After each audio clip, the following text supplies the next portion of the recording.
they're a successor chapter of the Blood Angels, and they have a very recognizable color scheme of dark red, like Khorne red, with black. And in the story, they're fighting against Khorne Space Marines, Raptors, and Berserkers on this old Forge world, or some kind of world. And the author a couple of times describes the blood or flesh terrors armor as being very dark red. And then when it talks about the Khorne, I assume they're world eaters, but they're Khorne, definitely Khorne worshippers, because the author has a couple of opportunities to mention that their armor is the bright red arterial blood that shoots right out of the arteries, and is bright and very rich in color. So I thought that would follow the example. World Eater Space, Chaos Space Marine Berserker.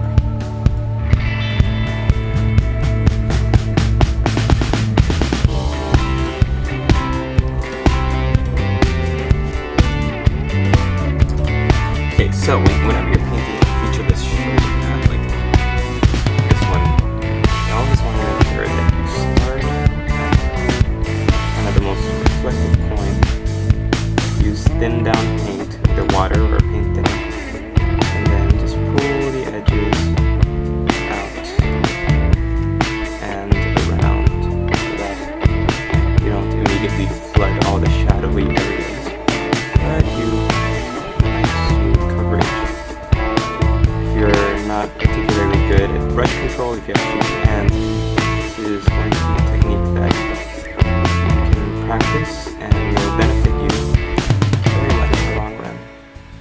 A couple of thin coats of that, and your shoulder pads should look great.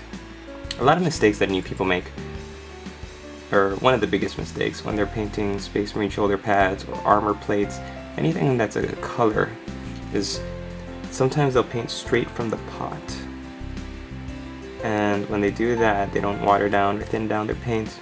It goes on really thick and clumpy, and then it immediately dries and leaves a paint streak that is very, very difficult to fix later on. So by doing this, you make sure that the paint spreads evenly, covers really nicely. There's no paint trails to mess you up. It's really, really easy to do. And there is your Khorne Chaos World Eater Space Marine. The great thing about the Balthazar Gold is it makes a perfect brass color. So I'm not going to go over the entire Marine again with this gold color, but I am going to touch up some places that need a little bit of a touch up, and really you don't have to do much more. If you want, you can use a silver color such as Runefang Steel, Iron Breaker. You can use that to create like a reflective surface on your brass, but once you've washed your brass with Balthazar, or with Agrax Earthshade, it creates this very dirty, dark, aged look to it, which I think is really good. So there's the armor. I'm going to use Abaddon Black now to paint in some tubes on this guy's backpack.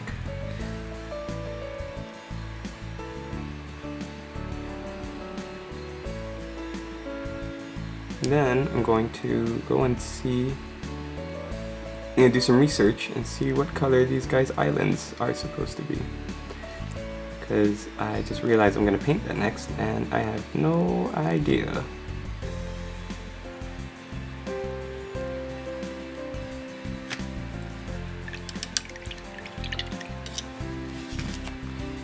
It's always good to start off with either black for the lining for the islands, or a newer technique that I've been seeing now, especially on White Dwarf and in all the how to paint guides, is the painters have been using white, ceramite white, and what they do is glaze it with the glaze color.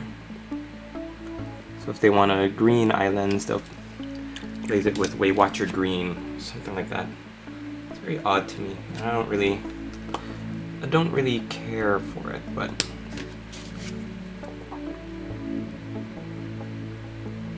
I think that's because I've always grown up, I've always painted with the kind of expectation that you paint by layering up colors, and so the simple glaze on the simple glaze over white has always kind of struck me as a little bit too odd.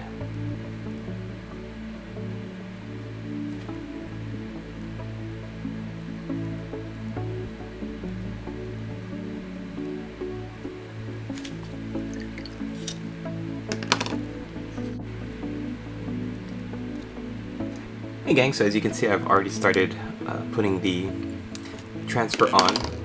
I found out that there's no colored islands for my Berserker here, so I just went straight to applying the transfer. I started recording it, ran out of space, had to go back and delete some clips, but I'm using Microsol and Microset by the Microscale Industries range.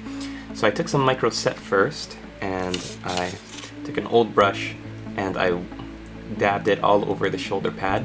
Then I took my tweezers for taking splinters out, and I took the transfer that I cut out from the transfer sheet, I put it into some water to make it nice and soft, and then I applied it, and that's about where we ran out of time.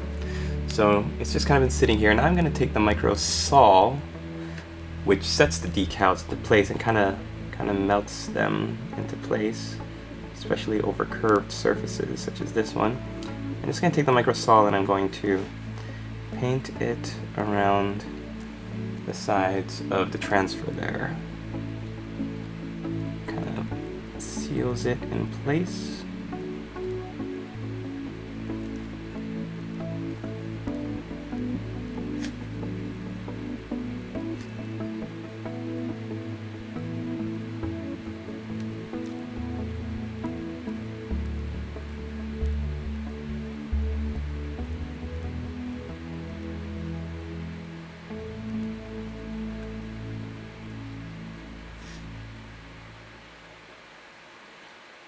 As soon as it kind of gets folded down to where you want it to be, and you can kind of let it dry and go away, and what we'll do is we'll come back and we'll clean up the edges as the last part of our video. Personally, I don't really care for the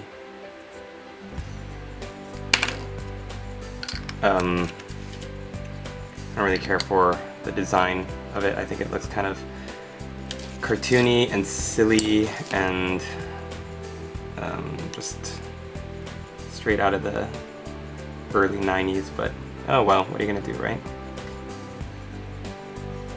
Alright, we're gonna let that set, and then we'll come back and we'll finish up doing some fine details on this guy. Stay tuned.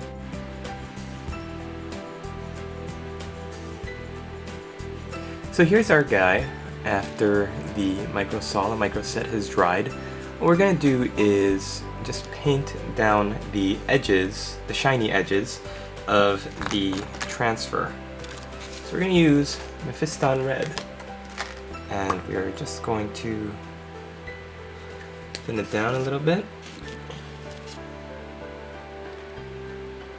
And then go to work on getting this reflective shine dulled down.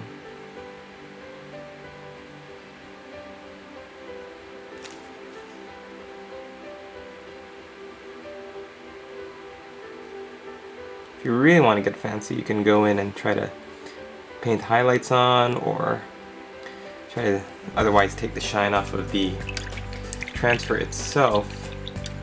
I'm not going to do that. I'm just going to kind of leave it and, yeah, like I said, work my way around it. The very last thing we're going to paint is we're going to do Dawnstone onto all of the black casing detail.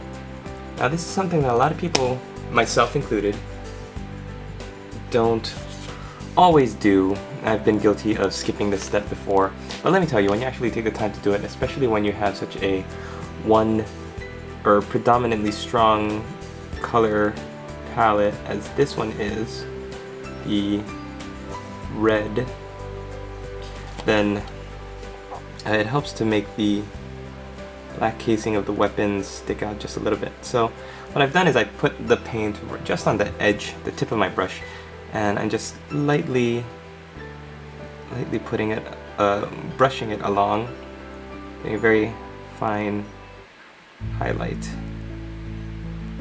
You don't want to glob the paint on. You don't want to see an obvious line of paint on the black, but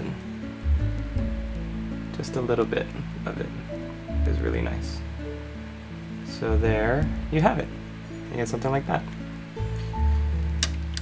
Okay, the axe handle, that's something we didn't do last time.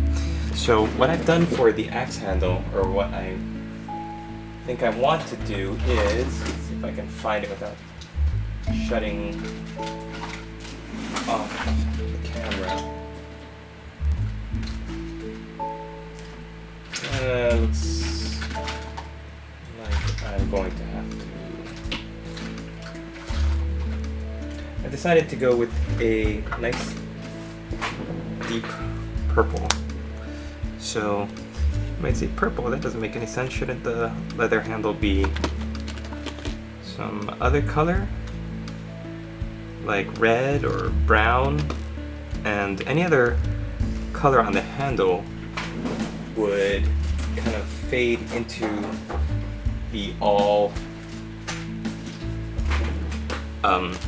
the red kind of color scheme. So we're gonna go with Nagaroth Knight. And you see, for the Blood Angels, they do this with their purity seals for their wax, because mostly purity seals are done in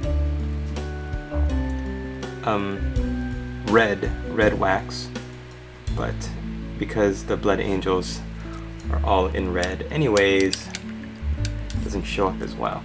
So if I went with a brown, like a Mournfang brown, to do like a reddish kind of leather, it might show up, but it might also look too close to the red of the armor, because the red is just so striking on this Khorne Berserker. So I decided to go with purple, and it looks okay right now. We're gonna let it dry for just a second, but waiting in the wings we've got Sirius purple to give it a highlight. So let me see if I can. Where did my Sirius purple go? I just had it out.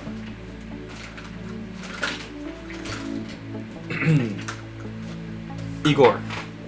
Yes, master. Find me my Sirius purple. Here you are, master. Igor, what are you doing? You should be on camera duty. I'm playing Grand Theft Auto 5. Don't do that. Video games are gonna rot your brain.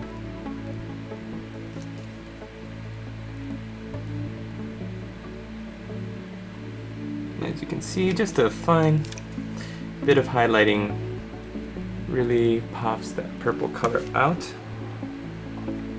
And we are just about done. There is your Khorne Berserker. So thanks for watching, and hope you enjoyed the video. Hope you got something out of it, and we'll see you in the next tutorial. Laters, players!